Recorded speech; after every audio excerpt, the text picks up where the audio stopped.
Purpose of this lecture is to focus on how we should read what is called the Primeval History, Genesis chapters 4 through 11.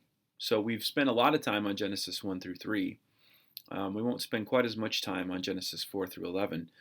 And Genesis 4 through 11, the Primeval History, become these kind of connective stories. They want to move us from creation of the cosmos, the creation of Adam and Eve, and the creation of the Garden of Eden and the fall, and then connect us up to Abraham.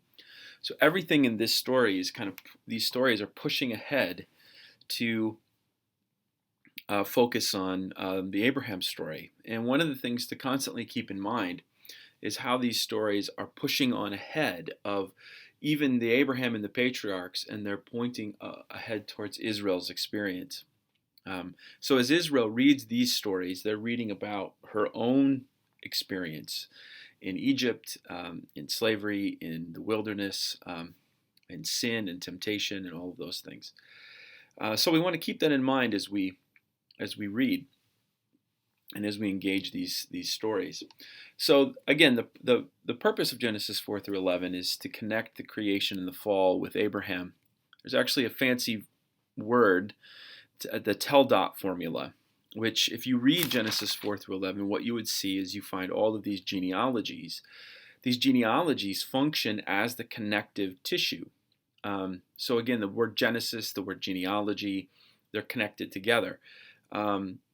These are not necessarily meant to be read historically in the way that we think about genealogies. And even the numbers, there's a lot of controversy as to whether we should read them and try to calculate dates and things like that based upon them. And in many ways, it doesn't work out.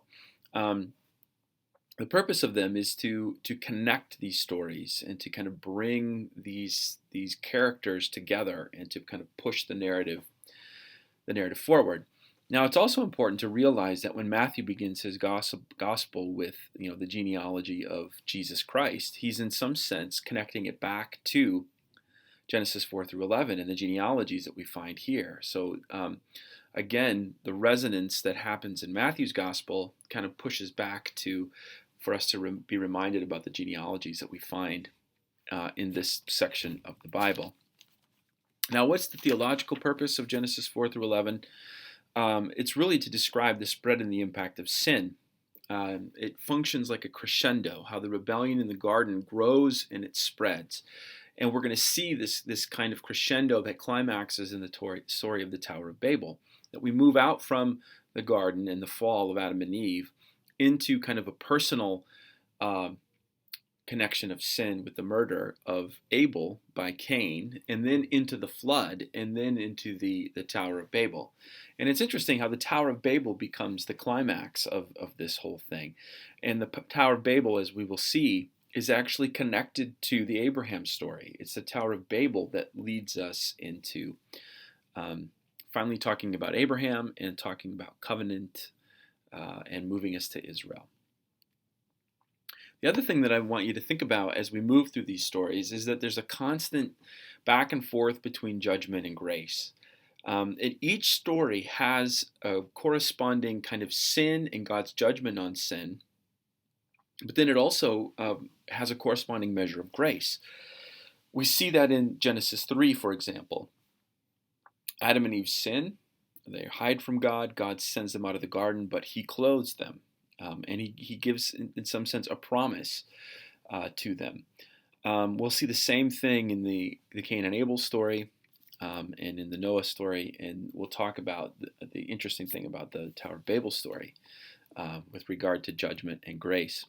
So let's look at the Cain and Abel story. This is a picture of the film Amores Perros, and as a part of this module, you guys are going to be asked to watch one of these movies. It's either going to be Amores Perros, Babel, or Noah, and they're on reserve in the library, or if you're out somewhere else, you'll have to get a hold of it, whether it's Netflix or something else. And Amores Perros is actually connected to the Cain and Abel story. I won't say anything more about that, but that's where this clip or this picture actually comes from. So how do we make sense of the Cain and Abel story? So if you have your Bibles with you, the chapter opens up. Now the man knew his wife Eve, and she conceived and bore Cain, saying, I have produced a man with the help of the Lord. Next she bore his brother Abel. Now Abel was a keeper of the sheep, and Cain a tiller of the ground. In the course of time, Cain brought to the Lord an offering of the fruit of the ground, and Abel for his part brought the firstlings of his flock, their fat portion. And the Lord had regard for Abel and his offering, but for Cain and his offering he had no regard. Now, one of the things that's important here is that we get, again, it's kind of a new Adam story. The creation of man. I have produced or brought forth a man. We find that here at the beginning. And then what we get after where I left off, where Cain gets very angry and his countenance fell, the Lord said to Cain, "Why are you angry, and why is your countenance fallen? If you do well, will you not be accepted? And if you do not do well, sin is lurking at the door. Its desire is for you, but you must master it." Now remember back in the Genesis account, we talked about how God created Adam and Eve, gave his word to them, and obedience to that word determined blessings and curses. So again, what we find in verse 6 is the same thing. We have the bringing forth of a human being. The word is given. Sin is knocking at the door. Do well to master it. And God is saying to Cain, if you do well, if you obey, things will be well with you. If you disobey, there will be a curse, that there will things will not be well. And we know the story. So in verse 8, Cain said to his brother, "Let us go to a field." And when they were in the field, Cain rose up against his brother Abel and killed him. Then the Lord said to him, "Where is your brother Abel?" He said, "I do not know. Am I my brother's keeper?" And the Lord said, "What have you done? Listen, your brother's blood is crying out to me from the ground. And now you are cursed from the ground, which has opened its mouth to receive your brother's blood from your hand. When you till the ground, it will no longer yield to you its strength, and you'll be a fugitive and a wanderer on the earth." Cain said to the Lord, "My punishment is greater than I can bear. Today you have driven me away from the soil, and I shall be hidden from your face. I shall be a fugitive and a wanderer of the earth, and anyone who meets me may kill me." And the Lord said to Cain, "Not so. Whoever kills Cain will suffer a sevenfold vengeance." And the Lord put a mark on Cain, so that no one who came upon him would kill him. And Cain went away from the presence of the Lord and settled in the land of Nod, east of Eden. What we get is the inward turn of sin once again. Cain rises up and kills his brother, the violence against the other. And so if you remember back when we talked in the Garden of Eden, what happens is Adam and Eve overstep their boundary, and instead of being open in relationship to God and their neighbor, they have an inward turn. And here we find the same thing with Cain, which leads to violence and death against the other. And so we get judgment. Right? Cain is exiled. So like Adam, Cain is exiled. Cain is kicked out, driven from the land to go east. Here it's interesting, for those of you who struggled with Walton's book and the question of whether there's other people around, in my mind, you don't have to agree with me on this, but in my mind, the Genesis 4 text assumes there's other people around. Otherwise, why does he fear being killed by someone else? And he's going off to start a city away from the presence of the Lord. And he's afraid about this. So Cain is exiled, there is judgment, and yet Cain expresses fear and God gives grace. God marks him. And we see that at the end of the text. So what we see in the Genesis 4 text are some of the same themes from the Genesis 2 and 3. The creation of Adam, the word that is given. Disobedience leads to sin and a curse, and obedience would have led to blessing. But of course, Cain kills his brother. Now again, for those of you who watch Amores Perros, it'll be interesting as you watch it to see these themes in the narrative, in the story.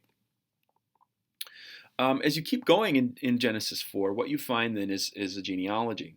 So verse 17, Cain knew his wife, and she conceived and bore Enoch, and he built a city and named it Enoch after his son. And so you get the beginning of civilization. There's a genealogy, and what's fascinating about it is so much of culture comes in the genealogy of Cain. It talks about those who live in tents, and later on it talks about bronze and iron tools and instruments and things like that. It's also important for those of you who are going to watch the Noah movie that you find Tubal-Cain, who is the bad guy in the Noah film, is actually named here. Now, it's fictional in the Noah film, the way that they have everything going on, but the name is actually found in the genealogy in Genesis 4. And then as it keeps going, what you find is you find the birth of Seth. who becomes kind of this hope. And it ends by saying, at that time, people began to invoke the name of the Lord. And the name for the Lord there, I believe, is actually connected to the name that God reveals to Moses. So in some sense, Seth becomes this kind of precursor to those people who will worship the true God. Now, as we move into the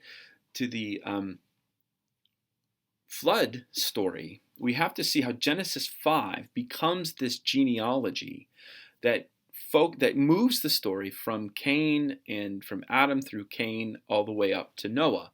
Now, what's interesting is the whole time you get this sense of death, and the focus of this can actually be seen as being death.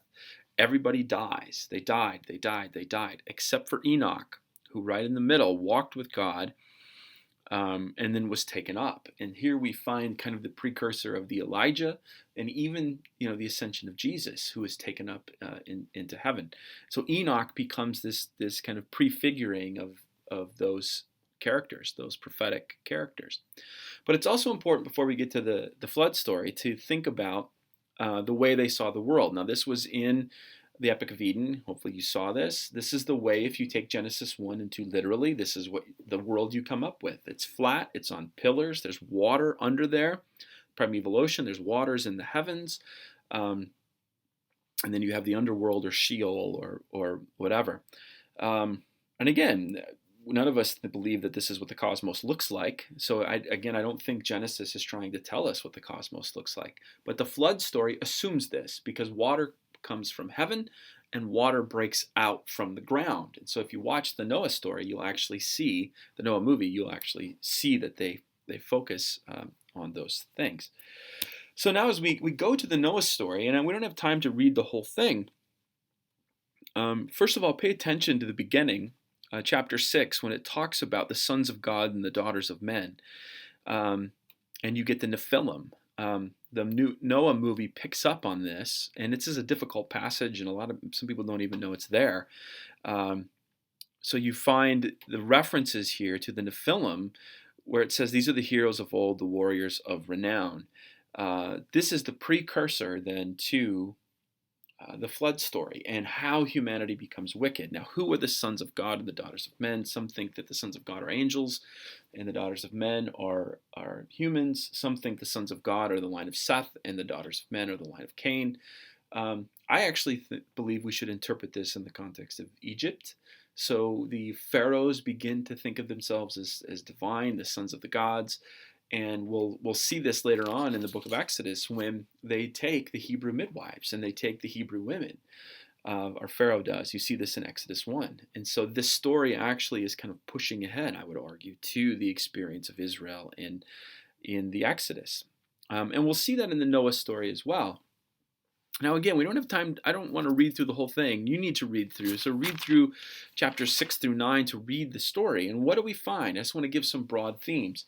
First of all, it connects us back to the creation stories, that we get the return of the chaotic water. If God has set boundaries on the water to create a space for his people, the flood, human sin, then brings back the chaotic water, and they're going to cover the face of the earth. But Noah is the one who is spared, and Noah becomes a new Adam. The Noah story becomes a new creation story, where God is going to separate the water from the water to create the dry ground in the Genesis creation story. Now the Noah story is going to speak to that. And we have to think in the terms of how Noah represents this kind of being delivered through the water. So back in the creation, God creates a space for his people to live, the dry ground. When the chaotic waters come back, God delivers his people, Noah, on the ark through the water. And what we need to start thinking about is how Israel would have read this story. Israel would see in the person of Noah themselves. They are Noah. And they are being delivered through the waters of the Red Sea, the parting of the Red Sea. Now, it's also important, and I won't take the time to do this fully, it's important to realize that the word ark you find it again in the Exodus story. So Noah builds an ark with pitch and bitumen, and the people are saved, or Noah's family is saved, and the animals are saved. And then later on, what we hear is Moses is put into an ark and is set afloat and delivered through the water. So, again, there's connections. Now, I want you to understand we're not saying that the Noah story didn't happen or anything like that. What we're saying is the way that the author is retelling the Noah account is to try to connect it to Israel's experience in Exodus. They want Israel to see that this is who you are. This is how God has delivered you. Now, again, what I would say too for us, those of us who have been baptized, the purpose of baptism and one of the functions of baptism is to think about being delivered through the water. Paul sees it in some sense this way. Jesus, when he's baptized, he's not being baptized for the forgiveness of sins. He was sinless. Jesus is, in some sense, tapping into the story of Israel. He is the new Israel. He is the new Adam who is going into the water and being delivered through the water. So we need to read this story in a broad sense with that in mind. There's even a way to think about, if you think back to Adam as the one who cares for the animals in the garden, Noah is the one who brings the animals onto the ark. And there's a way of thinking about the animals in the garden as the relationship between Israel and the Gentiles. And in the same way, we can do this with Noah, that it is through Israel that the Gentiles themselves will find redemption and will be saved. Now, you may say that that's a stretch, but think about how the nations are referred to in the prophetic writings. It's always animals, it's bears, it's lions, it's eagles, it's all of these things. So there is some connection with reading the Gentile nations in the context of the animals that are on the ark. So it's important to see these broad themes as you read the Genesis story of the flood that point ahead to the people of Israel. It's also important to see that in Genesis 9, when they come off, Noah is given the same blessing as Adam. He is told to be fruitful and multiply and to subdue the earth. Noah becomes this new Adam in a way. Noah even becomes a salvific figure, that through Noah, the creation itself is cleansed and there's a starting over that takes place. We see this also in Genesis 9:20, when the first thing that he does when he comes off the ark is to grow a garden or a vineyard, so that Noah becomes the new Adam in a new vineyard, in a new garden, in a new creation, which is important. So I'll quick read 9:20. Noah, a man of the soil, was the first to plant a vineyard.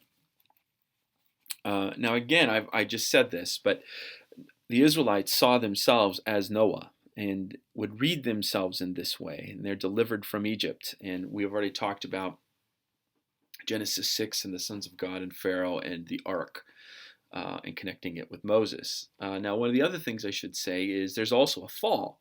So in the same way that Noah is the first Adam as far as growing a garden, we see in verse 21, he drank some of the wine and became drunk and lay uncovered in his tent. There's also a fall that takes place. So it's important to read the Noah story and the Noah character in the context of the Adam story and the Israel story, so that we see how the Noah story points backward and it points forward. Now again, I want to make clear, this is more of a theological interpretation of Scripture, and we're not denying. So for those of you worried that I haven't said, well, did it happen exactly the way it happened and all of that kind of stuff, we're not talking about any of that right now. And so we're not denying that Noah existed or that there was a flood or any of that, but it's recognizing what the text is actually trying to tell us about these events, which I think is the most important thing. So then we move on to the Tower of Babel story, and this is a fascinating story. So here you find the same director did a trilogy of films, 21 Grams, Amores Perros, and Babel. And so Babel obviously is the biggest connection that you can find. It won Best Film as an Oscar, won the Oscar for Best Film. I can't remember when it came out, but this is one of the options that you have to watch. So you can watch Amores Perros, Babel, or the Noah, and they're all on reserve in the library. So let me read the Tower of Babel story very quickly because it's not very long. It says, now the whole earth had one language and the same words, and as they migrated from the east, they came upon a plain in the land of Shinar and settled there. And they said to one another, come, let us make bricks and burn them thoroughly. And they had brick for stone and bitumen for mortar. Then they said, "Come, let us build ourselves a city and a tower with its top to the heavens, and let us make a name for ourselves. Otherwise we shall be scattered abroad upon the face of the earth." The Lord came down to see the city and the tower which mortals had built. And the Lord said, "Look, they are one people, and they have all one language. And this is only the beginning of what they will do. Nothing that they propose to do will now be impossible for them. Come, let us go down and confuse their language there, so that they will not understand one another's speech." So the Lord scattered them abroad from there over the face of the earth, and they left off building the city. Therefore it was called Babel, because there the Lord confused the language of all the earth, and from there the Lord scattered them abroad over the face of the earth. All right, so as we think about the Tower of Babel, one of the things we have to see here is this is a warping of the image of God. So if we think back to the Genesis account and the outward movement of the relationships between humanity and God, and then humanity and creation, humanity was the one through whom creation was to exist in relationship to God. They were to have dominion. That dominion was in some ways a kind of cultivating of the created world that is directed towards God. What we find, though, in this text is that that cultivating, that culture that gets created, is actually now for the glorification of humanity. It's about human power. And what's interesting in the text is it's about making a name for themselves. In a way, what they're doing is they're trying to build a city as a way to scare God, to make themselves so powerful and puff them up so much that God would leave them alone.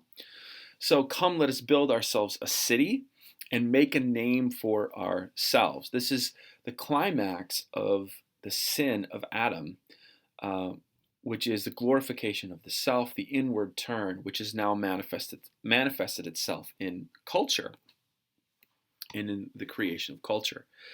Now, a couple of things I think is important to see here. Number one, we have to connect this also to the Exodus story.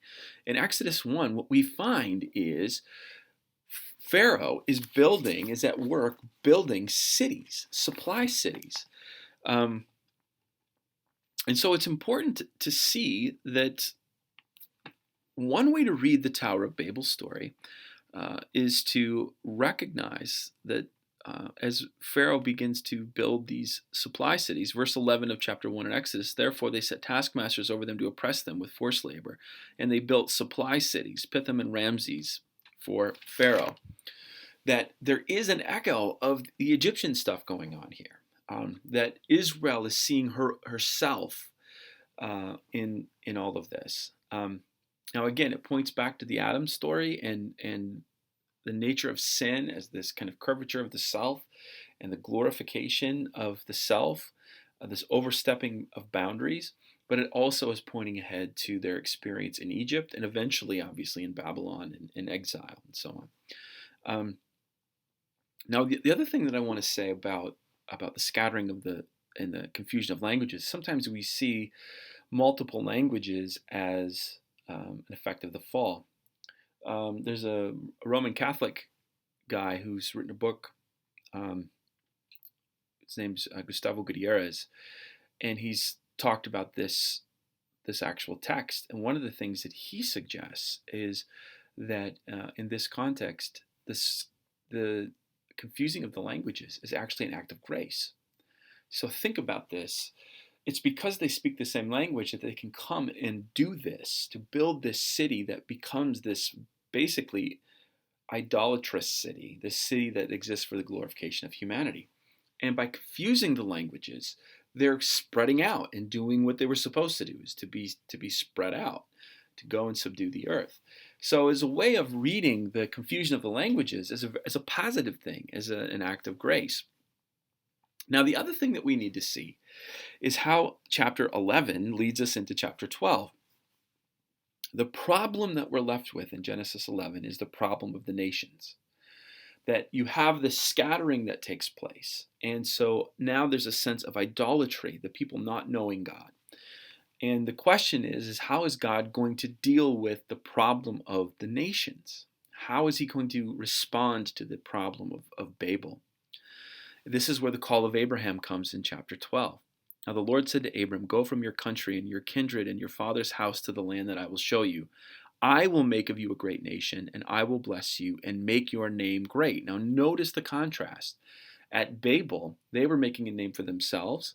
And in chapter 12, God is telling Abraham, I will make your name great, so that you will be a blessing. I will bless those who bless you, and the one who curses you I will curse, and all the families of the earth shall be blessed. So as we think about all the families of the earth being blessed, Abraham becomes the response of grace that God is going to give to the problem of the nations that comes out of Babel. And so the Abraham story is grounded in this Babel story, which becomes the climax of Genesis 4 through 11. Now God is going to deal with a particular person, a particular nation, and the narrative in the biblical story is going to continue to pick up from here. And it's also here where we get the covenant, where God is going to make a covenant with Abraham and a covenant with the people of Israel. And once again, Israel is going to see herself in the person of Abraham. So as we read these stories, we have to connect the Adam story with the Noah story, with the Abraham story, with the Israel story. And eventually down the line, we'll see how the Gospels, the Jesus story, is going to make a connection and draw from these very same images and these very same narratives and stories. Now here, I've already made the connection to the Israelites. We've talked about this, the Exodus 1, the Israelites, the cities and towers, and there's the problem of the nations that I just talked about, that God scatters the people, and now we have the problem of nations, and Abraham is going to be the response of grace that God gives to that situation.